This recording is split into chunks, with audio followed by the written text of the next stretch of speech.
الرمز في الشعر الغنائي بيشير إلى أسماء المحبوبات. وفي الفترة بتاعت وقت الرضي اللي هي الزمن في أوائل العشرينات ما كان بيسمح لي إنه واحد يعاشق أو محبوب أو واحد بيحب واحدة أو يستلطف واحدة يذكر اسمها. حتى المجتمع ما بيقبل المسألة زي دي، لذلك لجأ الشعراء كلهم في الوقت ده كما ذكرنا إنه يضمنوا أسماء المحبوبات في شكل رمز بالحروف أو بغيرها. والدرادي استعمل 3 رموز في ذكر المحبوبة أو في إخفاء اسم المحبوبة. الأولى إشارة لمدينة معينة، والرمز الثاني إشارة لكتاب معين يحمل اسم المحبوبة، والثالث الإسقاطات الأبجدية.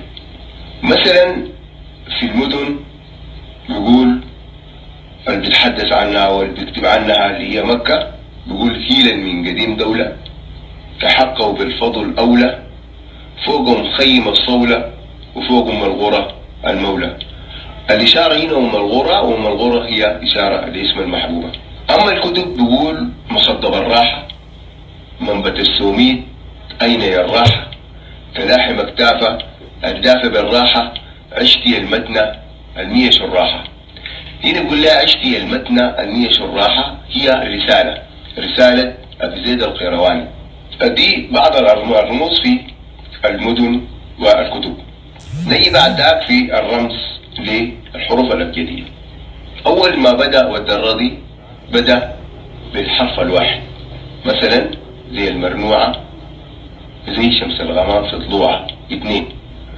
القصيدة المشهورة مرنوعة زي شمس الغمام في طلوعة، المفدوعة رخصة وبالوضيب مردوعة، البسناها مي مخدوعة عند الصالحات موضوعة 2. في كل مقطع بيقول 2 إشارة 2 لحرف الباء. حرف الباء هو بداية لاسم المحبوبة بتول.